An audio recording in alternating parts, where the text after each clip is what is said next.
Almost here we go. It's all set. It's Fabrizio Romano's remarks on Erik ten Hag and the new deal. It is all set up, ready to be signed. 27 million, no different in wages. Erik ten Hag, 2-year contract extension, and the message from Ten Hag is get these out. Get these players out so we can have his team ready for pre-season. Jaden Sancho, Mason Greenwood, the problem children of Manchester United. Well, Ten Hag has been in charge, it would seem. Well, is there a new player in town for taking Mason Greenwood? Marseille, desperate for a forward, have entered negotiations with Manchester United over a deal for Mason Greenwood. Can they get that 35-40 million that they want? Have the French club got enough money? They're in a bit of a mess right now, Marseille, and are desperate, like I said, for forwards. So could Mason Greenwood be the perfect player to bring in for them to help them? Talking Jaden Sancho as well. Ruud van Nistelrooy, obviously alongside Ten Hag with his contract that will be announced very similar times, apparently. We're getting into everything going on at United regarding the women's team being demoted from their new changing facilities at Carrington to house the first team. Does something need to be said there? Does a Manchester United first team player need to stand up and say, no, we'll take the portal cabins for a short while, seeing as though we're going to be the ones benefiting from this state-of-the-art training ground? Can they not be taken away from them state-of-the-art facilities for just 1 year? I don't know. We'll talk about it a little bit. There is uproar within Manchester United. All of the transfer news, and that name again, Matthias de Ligt, has come back on the scene. What is happening with Branthwaite? All of this and more in today's show. I'm Adam. This is Forever United TV. Please give the video a like to get us started and give yourselves the perfect opportunity to talk to me by coming into the live chat. Get your comments coming in. To do so, you need to subscribe, so you might as well hit that subscribe button as well, everybody. Let's get into the show, starting with Mason Greenwood alongside Erik ten Hag. Ten Hag's contract, according to Fabrizio Romano, as of literally the last 20 minutes, actually, is that this is done, signed, sealed. Thank you very much. 27 million, 9 million a year. I said to Kaz earlier on, I went, it should be less, to be honest. He should be paying Ten Hag less. He's lucky to be in his job. And I thought, you know what, that's going to ruffle some more feathers in it if we go on to that. But let's just deal with the necessaries and what is actually a definite right now. And that is that obviously we know Ten Hag is staying, and Manchester United have given him a 2-year extension to the 1 year that he's already got. Within that 3 years now, it has been completely redrafted, rescripted, and everything in terms of what he had before moved away and new stuff brought in. Some of the stuff is still the same, I'm guessing. We're not going to go the full ins and outs of Ten Hag's contract, but the word coming out of Manchester United amongst most of the media and sources from the club is that Ten Hag's structure of his contract is completely different as to what role he's got, what powers he's got, what say he's got. He is more of a coaching role for Manchester United and Erik ten Hag now. So his message is, if it is going to be just coaching and dealing with just players on the training ground and getting the best out of them there so they can perform on the pitch, then we need to have everything in place ready for the start of the season. The start of the season is edging ever closer as we enter July this weekend, in fact. Knockout stages of the Euros. Everything is moving along fast right now. He wants players in situ before the USA tour, which kicks off in less than a month now. So what we're talking, players needed moving out before players can come in. We know about Agate. We'll talk about him a little bit more. There's more updates on that as well, actually. But Mason Greenwood and Marseille, that's the first one that we're going to be talking about today. Marseille are in talks with Manchester United to sign Mason Greenwood. Ligue 1 club has shown interest in a 22-year-old who is reportedly favouring a move to Marseille over other options. So again, Mason Greenwood's not looking like, from his side, wanting to move very far. We've heard about the interest from Italy. He preferred Spain. France is closer to home, obviously. It's what you could get to bleeding England quicker from France than you can to getting one side of the country to the other here in England itself. So, yeah, I think that suits him better. The discussions are at an early stage, and Manchester United has set a transfer fee of €40 million.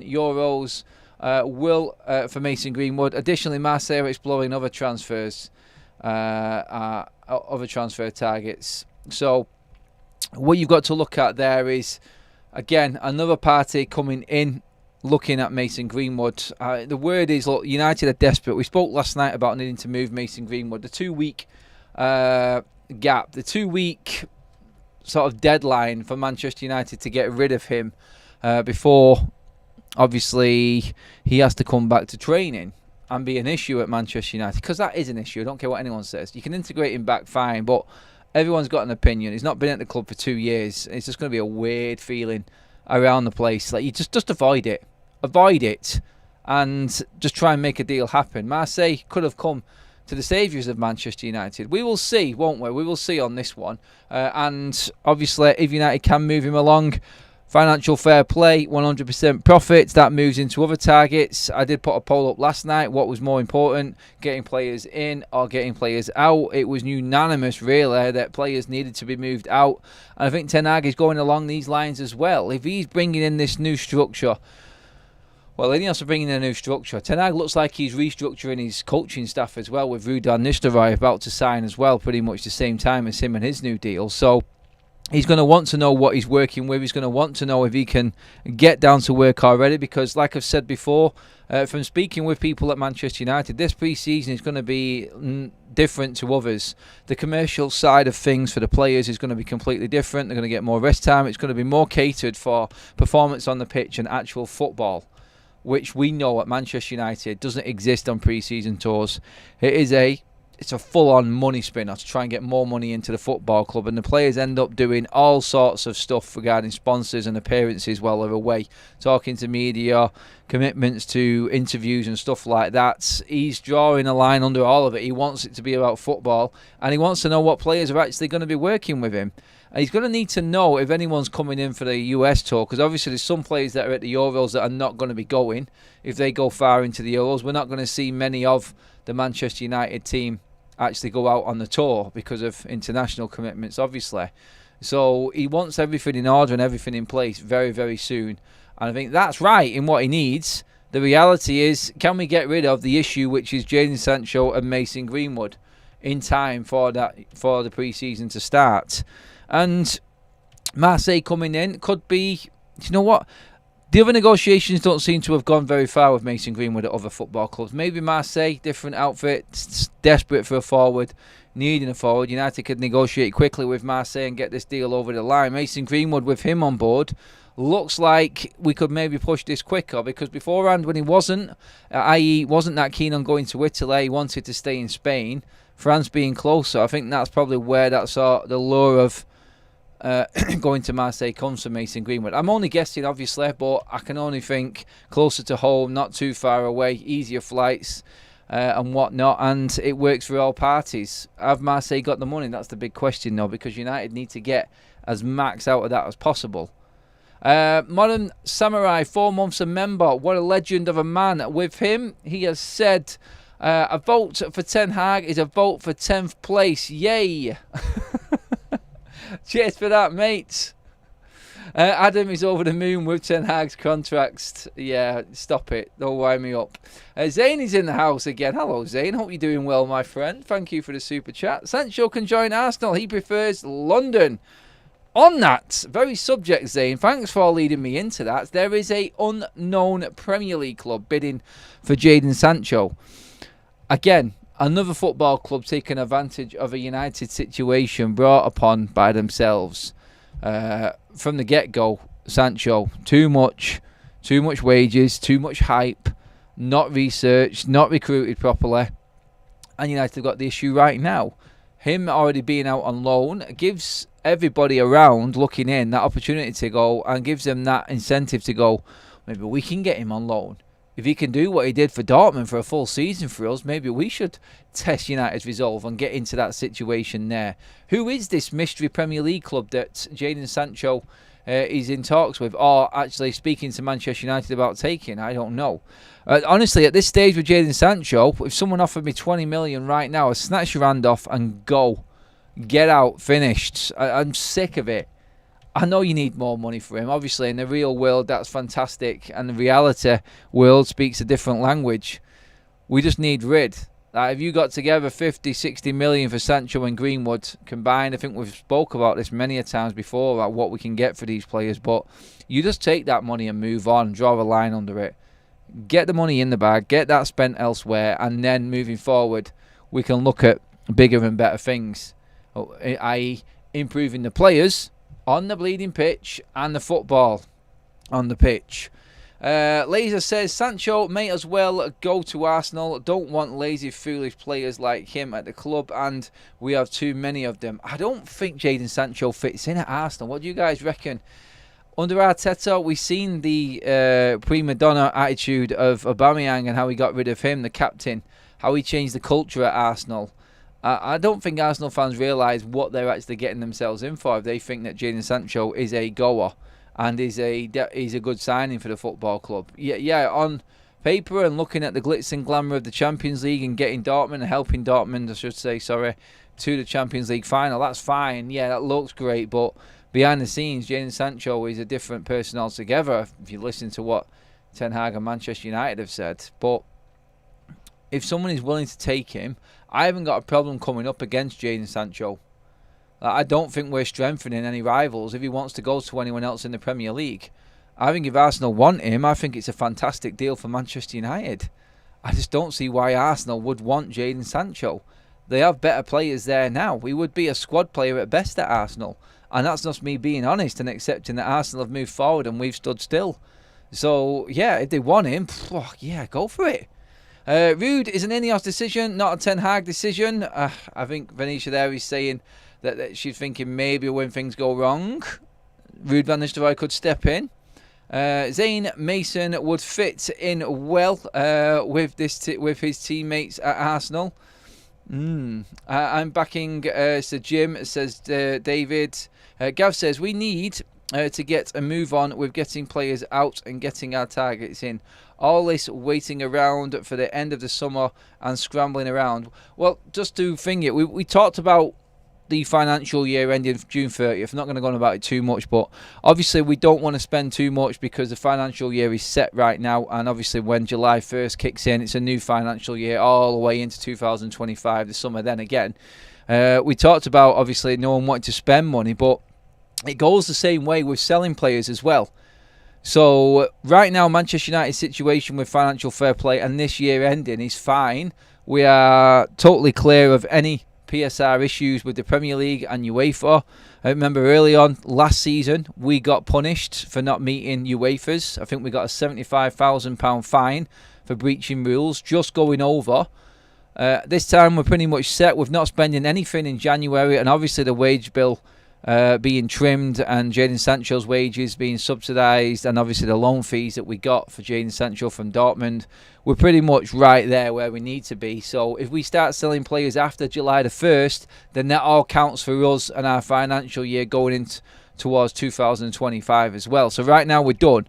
So why sell any players right now? Because we're not going to get the benefit of selling players now before June 30th when it comes to the new financial year going into June 2025. So I don't think we're going to sell anyone just yet. Again, Manchester United are negotiating all of these deals for players coming in, but it works exactly the same way with players going out.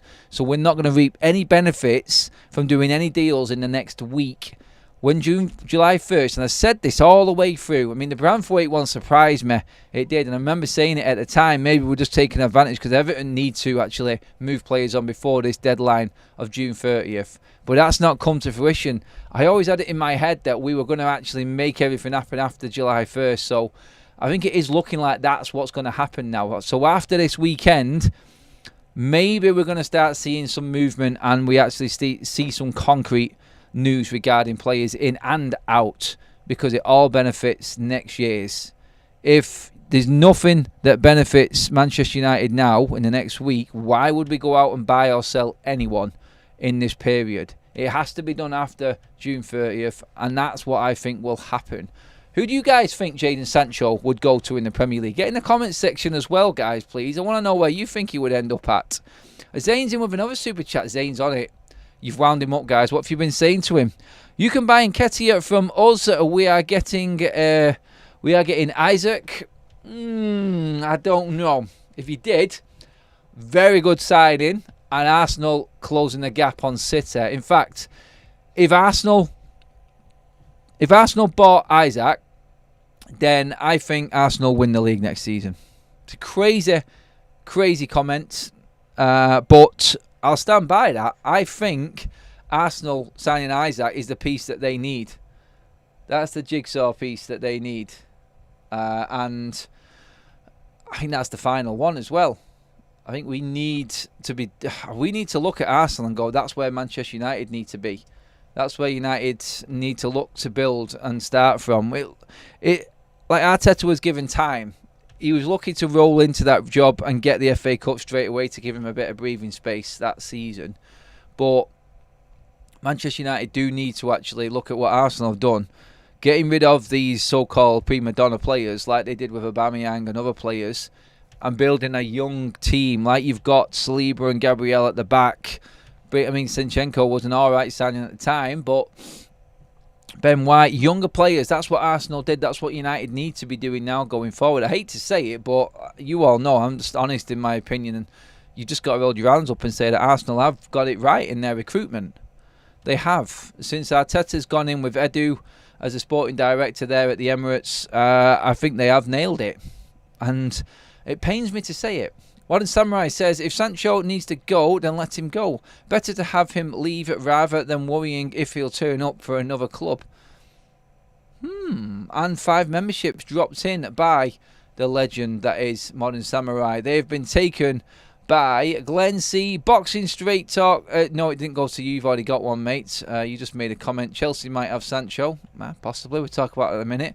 But Gav has got one. Jake's got a membership. Ron and Christoph, all new members of FUTV. Thank you so much, Modern Samurai. Guys, make sure you get in the comment section and give Modern Samurai a massive thank you. Mark Lambridge, super chat again. Thank you, mates. The only Prem club for Sancho would be Chelsea. Boxing Straight Talk and Mark both going in on Chelsea on that one. Any more takers on Chelsea or any other clubs you think you might go to? Anyone else we want to actually weaken in the Premier League by giving them Jaden Sancho? I would love to know what is in Ten Hag's new contract. Oh, everybody would, Venetia. Everyone would.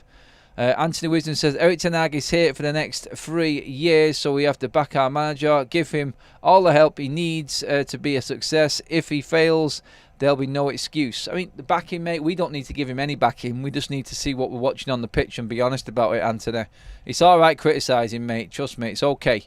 You don't need to sit there, sing and make excuses for him constantly. You just have to analyse it properly. When he does something good, he does it good. When it's bad, he gets criticised for it. Like every other manager in the league.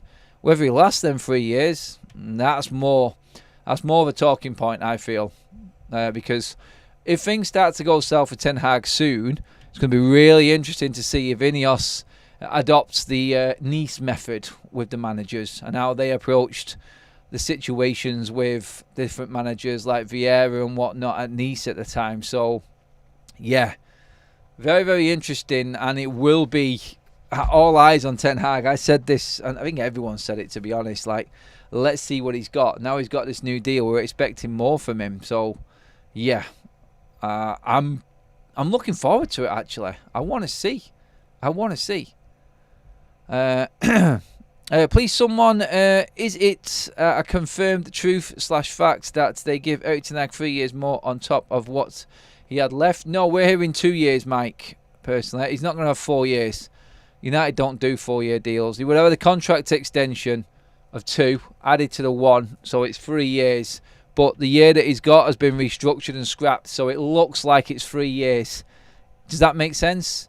He's got a 3-year deal from now, so really, in effect, it's 2 years on. But because Ineos have had to restructure his whole contract because of his responsibilities and what he's been doing at the club now and how that's going to change with the new deal, I think it looks like it's saying it's 3 years.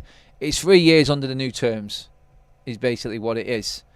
Palace could be a surprise destination for Sancho. They're going to need wide players and will be flush financially, I'm guessing. That all comes down to wages, though. Wage structure in most clubs is different budgeted-wise than transfer fees. For instance, the wages is a separate account to the transfer fees. So, yes, that's where we're at. Fabrizio tweeted They added Rennie Hack to staff as well. I've not seen that tweet yet, so I will just check that out. I'm just onto that now, actually. Kaz just sent me the same one, guys, now. Which is Manchester United plan to add go-ahead Eagles manager Rennie Hack to Erik ten Hag's coaching staff for next season. Hack and Ruud van Nistelrooy are both expected to be new additions. A full-on restructure from top to bottom in staff at Manchester United in one summer. Whatever you say, whatever you moan about and ever complain about. Cheers for that, Kaz, as well. Thank you all. I better just message that, say thanks. People in the chat have been mentioning it as well, so cheer, guys, for that update on there. That has just popped out into the news. So, yeah. Glenn, thank you. Super chat of that. Well, you look at it and you look at moan about everything that Ineos have done or what they're not doing and everything, like I said yesterday with the naming rights for the stadium and stuff like that, and certain things that they are doing that have sort of changed or the moving of the goalpost as such since the initial welcome to Manchester United, Ineos are here movement, like from top to bottom. So we've got a new owner, or joint owner, new CEOs, new board members, new director of football, new technical director, new communications officer, new coaches. All we need is new bleeding players. There's only one part of the Manchester United staffing situation that needs rectifying now, and that's the playing staff. Everything else seems to be laid out and done. The environment has been completely changed. New members of staff. Ten Hag has got a triple team attack right now. We're going in with all guns blazing, and we are going to get a grip of this playing squad. Hopefully now, like I said before, after July 1st, we start to see movement in the market with the players as well. It is a completely new Manchester United. Loads of people have said to me, what you want about new era? It's just the same, the Glazers are still there. Like, if you're clinging on to the Glazers still being here, now you need to let it go. Honestly, let it go or it will kill you. What are you going to do? Not celebrate a goal because that goal is giving money to the Glazers. You just, at the end of the day, we're still going to get behind our team. We're still going to get behind them on the match days. We'll criticise, complain, praise when the game is done. That's what we are. That's what we do. That's what fan channels do. That's what I am here for on FUTV. But one thing you won't get from me in the situation we're in now, as we turn a page with Ineos, is moaning about the Glazers. Look, it's done. There's nothing going to change right now. So to go back and complain about them continuously after this stage is pointless. We have to look ahead on what Ineos are bringing. And Sir Jim will change things up. And he clearly has changed things up. He clearly has. In other news, looking into the De Ligt story again, it's still there, guys, unfortunately. It is still there. Matthias De Ligt remains a transfer target for Manchester United this summer. He is one of many names being discussed internally alongside Jared Branthwaite and Lenny Yoro from Florian Plettenberg from Sky Germany. Well, no to Lenny Yoro. I think we've had it confirmed that that is not happening because he wants to go to Real Madrid. So you need to update your system on that one. But yeah, that name just still being there is... oh God, no! I just don't want it to happen. I'm hoping it doesn't happen anyway.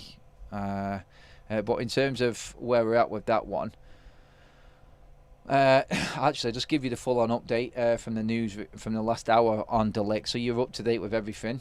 Manchester United are actively pursuing defensive reinforcements for the upcoming season. Matthias De Ligt, Jared Branthwaite, Lenny Yoro among the primary targets. The club is also considering a move for Manuel Ugarte, a midfielder from PSG, who is seen as a good fit for the team's style of play. Discussions are ongoing with no official offers made yet, but the club is exploring various options to strengthen the squad.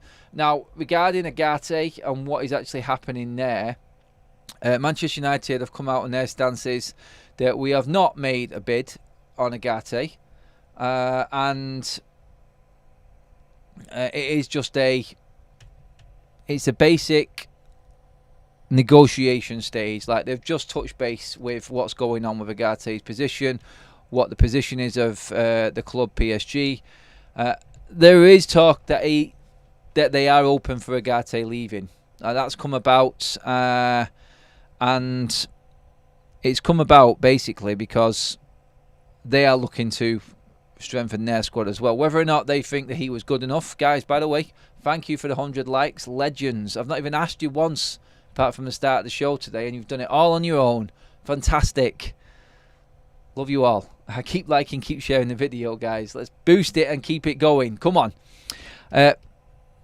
Whether or not, and I talked yesterday about Agate, my concerns with him, the stats look great when you look at made the most tackles in Liga and out of any other player. Yeah, fantastic.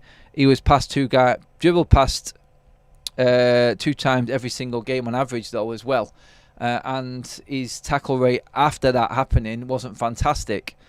So you've got to look at the pros and the cons with a player. The word is that Manchester United reckon 35 million with add-ons will get the deal done. Where they've got that from, I do not know, because the word from PSG is that they are looking to recoup the same money that they spent on Agate, which was just over 50 million, 60 million euros. So we're a bit off that at the moment. Whether or not the incentives and the add-ons will add up to that amount, I would think Manchester United would make the deal happen if these add-ons got United to a certain position in the league, accomplished a certain mark, he played a certain amount of games, was in Ten Hag's team constantly for something ridiculous. Like, make it worth our while, and I think we could probably get that deal done. We get that deal done if we get rid of Sancho and Greenwood. That's what happens. But Agate, again, like he's a different type of player. He is just he's an Amrabat. And I said I'd rather keep Amrabat if we were trying to buy him, because I didn't think United would be able to get Agate for less than 60 million. Because I thought after signing him, only been at the club 1 year, 4 years left on his contracts, PSG would take us to the cleaners. Is there any links with Marcus Rashford in all of this? That's what you've got to ask. Because the news coming out of TalkSport is that PSG are well and truly interested in taking Marcus Rashford.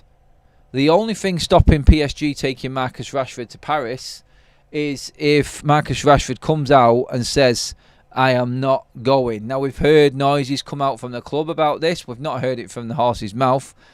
We pretty much never will, I don't think. I mean, for God's sake, like, they're hiding behind their agents and their people and their PR people. Nothing really ever comes from the horse's mouth until you get ridiculous interviews like Marcus Rashford has done in getting everyone to feel sorry for him. But PSG will bid for Marcus Rashford if he gives them the sign or gives them the nod to say he is more than willing to go to Paris. That is a definite. We were told at the time that when it was said that the deal is completely off and they're not even talking to him, that was bull. They've always been in communication. They will. If Marcus Rashford came out and wanted a change of scenery, he's going to go to PSG. PSG would be in for him instantly and would pay for Marcus Rashford. So I mean, that's what we need to look at. Is there any movement between Agate and Rashford and the links there between both players? I don't know. Different areas of the pitch. We need a midfielder. They need to replace Kylian Mbappe. The biggest high-profile signing I think they could make right now is Marcus Rashford. And that, I feel, is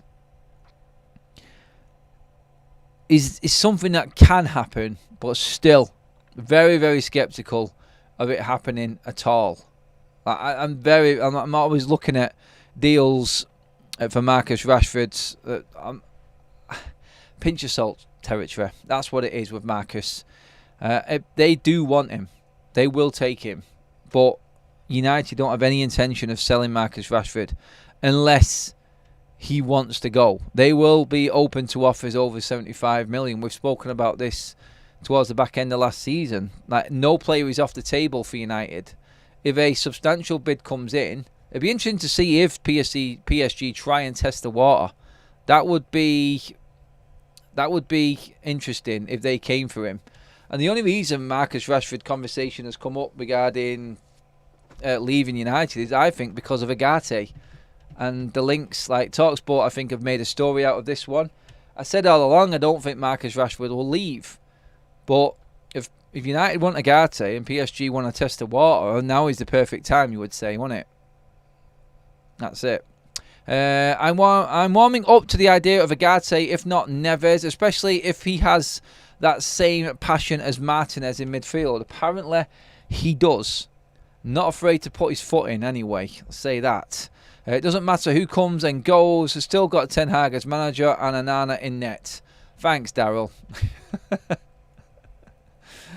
Boxing straight talk. Agate is much faster and more powerful than Amrabat. Adam, I know, mate.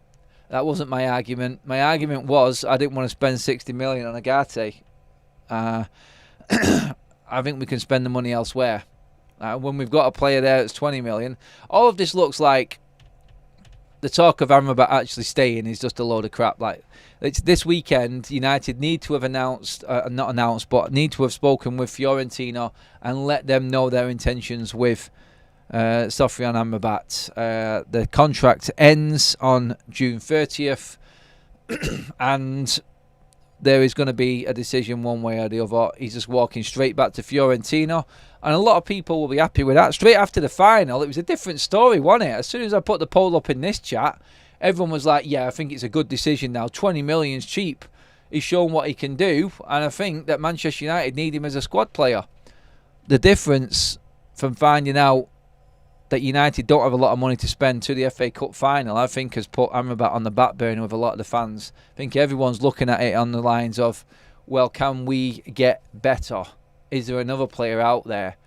And a lot of people, like in the chat, have looked at Agate when that news came out and gone, he does look like the real deal. He's a younger version. He's 4 years younger than Amrabat. He's in the international scene right now, Copa America, Uruguay, a master of one trade, which is very good for us. And someone that, again, says to me, if we're going for him, and this deal is something United want to get done, then Casemiro and Amrabat are probably both going. Do we need another midfielder, though? If that's the way it's going. Because don't forget, Manchester United have younger players coming through. Again, we are one injury away. Last season, we had Amrabat and Casemiro. We're about to get rid of both of them, possibly Eriksen as well, and definitely Donny van der Beek. I know Donny isn't even in the equation here for coming into the team. Don't worry, I'm not even going to try and push that agenda. I just think he was never good enough in the first place. I would have loved to have seen him play more, but hasn't proved himself as a player at Manchester United. But Amrabat and Casemiro both going, do we need another midfielder? Do we need another midfielder? That's a relevant question, I think. Okay, Glenn C has gifted a membership that's gone to Peter Nielsen. Thank you very much. Peter, make sure you give Glenn a thank you in the chat. Glenn, you legend, mate. Thank you so much for that. Venetia, get rid of Rashford. He'll be consistent next season and inconsistent in the next. When will we say enough is enough with this guy? I don't know. That's up to Ineos, I'm afraid.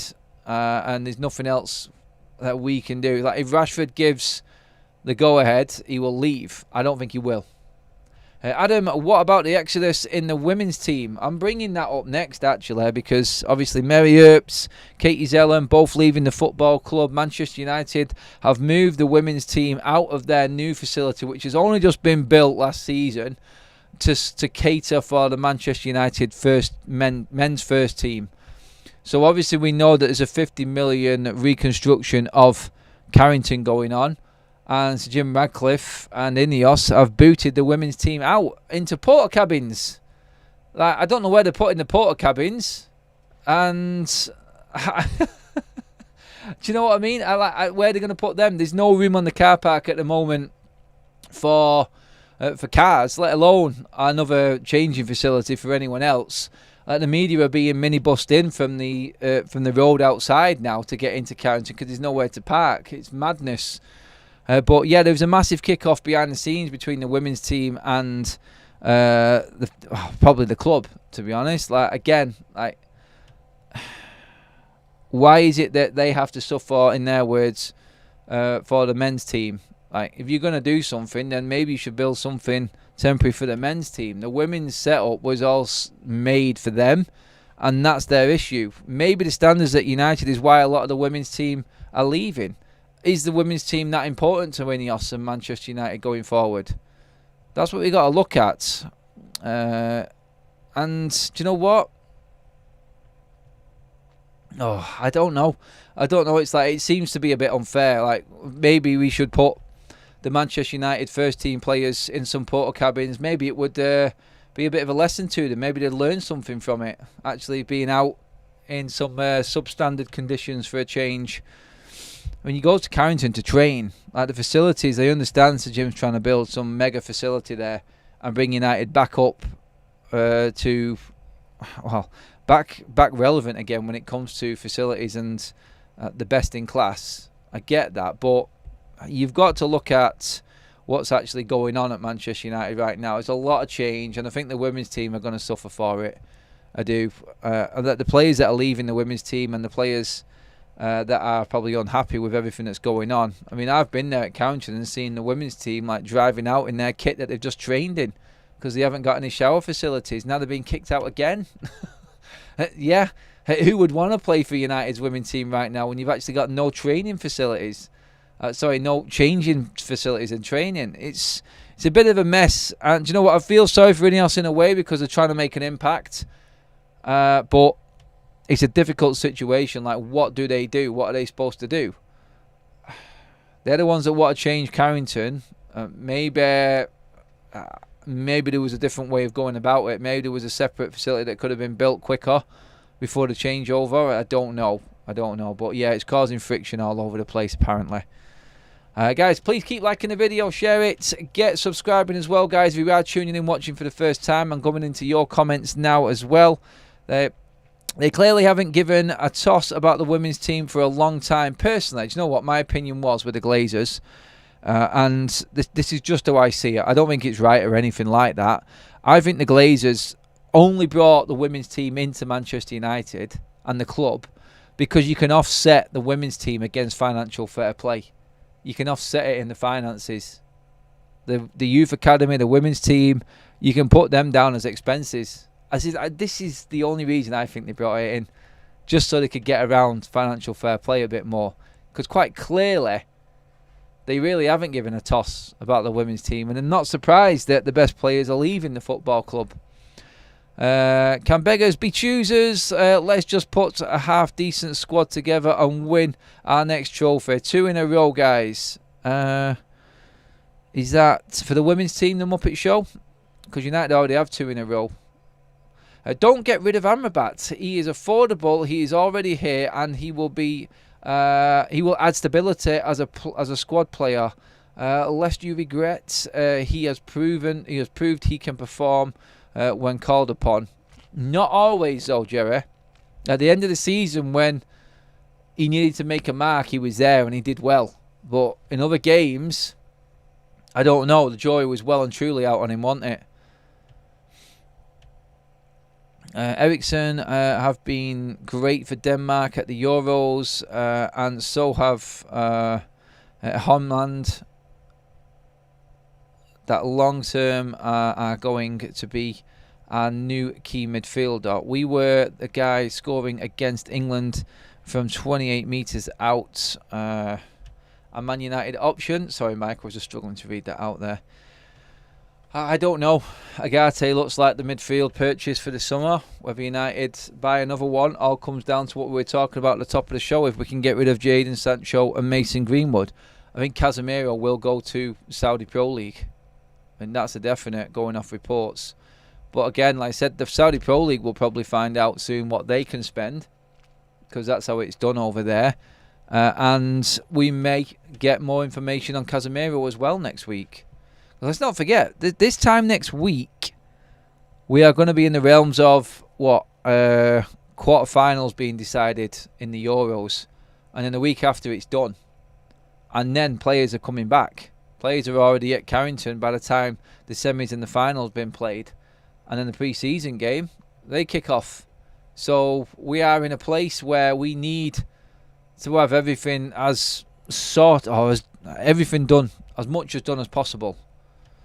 It's a tough one because I understand why the women are furious. Problem with football, the money is largely in the men's football. That's the money maker, though. That's the money maker though for the women. Yeah, you're pretty much banged on there. Boxing, it is a tough one. The women's doesn't bring in as much money as the men's. The men's is where the money is, and that's probably part of how the women's is being financed as well. So, yeah, tough. I don't know where they go from there, Manchester United. I don't know how... It's a difficult one to handle. I don't know how they would have handled it any differently, personally. But, yeah, that is pretty much everything, guys. You're up to date with everything going on. 11 likes away from 150. If everyone can give the video a like on the way out, that would be fantastic. Thank you to all the new members. Modern Samurai for the donations. Glenn for the donation. Obviously Mark and a few others, Zane with the super chats as well, guys, legends, everybody, all the mods and current members as well. Thank you for getting involved in the show. We will be back later, normal time, 6:30. No Euros tonight, guys, so normal schedule kicks in 6:30 tonight with all of your Man United updates and everything going around, and that is us for now. Thank you, everybody. I will see you later on this afternoon. Like, share and subscribe. Have a good one, everyone. See you later.